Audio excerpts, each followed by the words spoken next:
Welcome to the 5th day of the Riley Sewalong.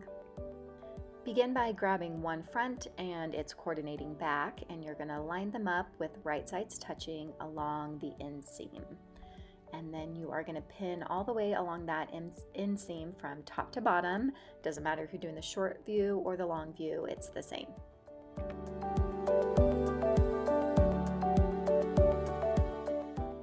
Once it's all pinned, we're going to go over to our sewing machine and we are going to stitch that inseam at a normal 1/2 inch seam allowance. And then you're also going to want to finish that seam allowance in whatever way you want to do it. I'm going to be serging.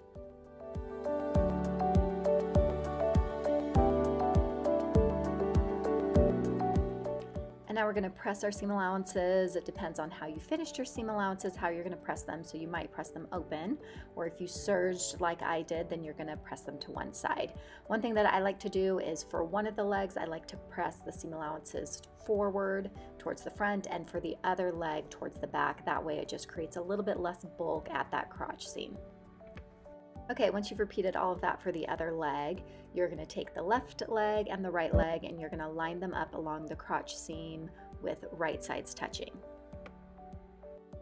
I always like to start by lining up those inseams and pinning them, and then I line up the dots and pin those, and then I finish pinning all the way around the crotch edges.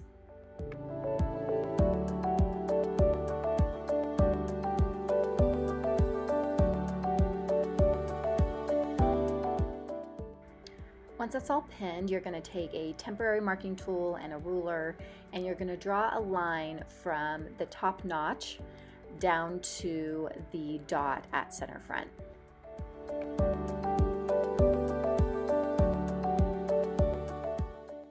And then starting at that notch or at the top of that line, you are going to baste down to the dot, back stitch, and then continue stitching all the way around the crotch in a normal stitch length.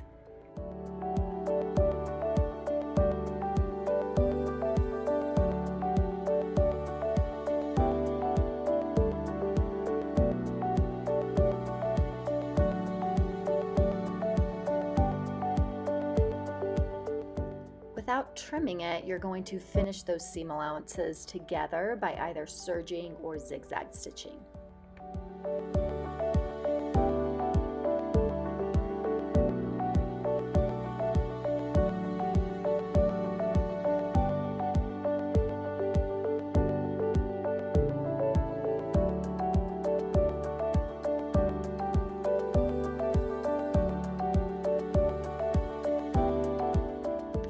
Okay, now that that is all stitched and finished, we are going to press all of those seam allowances over towards the left side when wearing. So with the wrong side up, go ahead, I've got a tailor's ham underneath it just to make it a little bit easier because this is a really curved section of the pattern. But just slowly go down the whole crotch curve and press all of the seam allowances towards the left side. Flip everything back over so that the right side is facing up. I like to put a little pin in the fly extension right there just to keep it pressed towards the left side. And you are going to take your top stitching guide and you're going to line it up with that center front seam.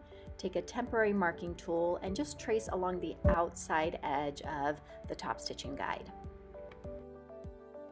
With that all marked, we're going to go back over to our sewing machine and we are going to top stitch along that line that we just marked. So we'll do the first line just on top of that line, and then we'll do another line of stitching 1/4 of an inch inside the first, and you're going to want to make sure that you back stitch at the end both times.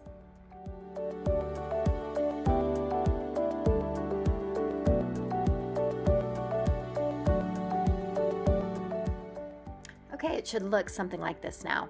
If it's not exactly perfect, don't worry, especially on those lower curved edges. We're going to do a couple bar tacks, which will help cover up the little mistakes if needed. And now we're going to do 2 more lines of top stitching down the entire crotch. So starting 1/2 inch above the top stitching that we just made, you're going to start by doing a line of top stitching 1/16 inch inside the entire crotch seam, and that's going to be catching the seam allowances underneath as you go, and then there'll be a second row 1/4 of an inch in from the first.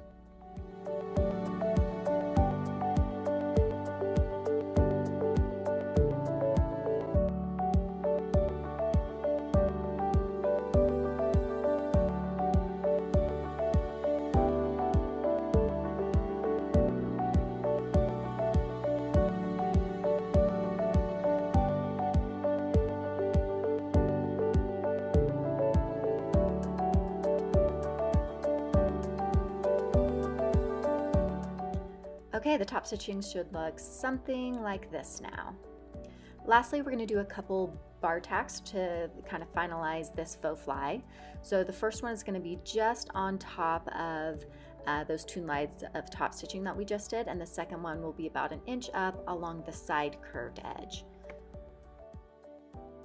It's a good idea to try out your bar tack settings first before you do it on your overalls, because these can be really hard to unpick if they're not done correctly or if you don't like the look. Personally, I like a stitch length of about 0.2 to 0.5 millimeters in length and a width of about 2 to 2.5 in width, and that's on the zigzag stitching on my sewing machine.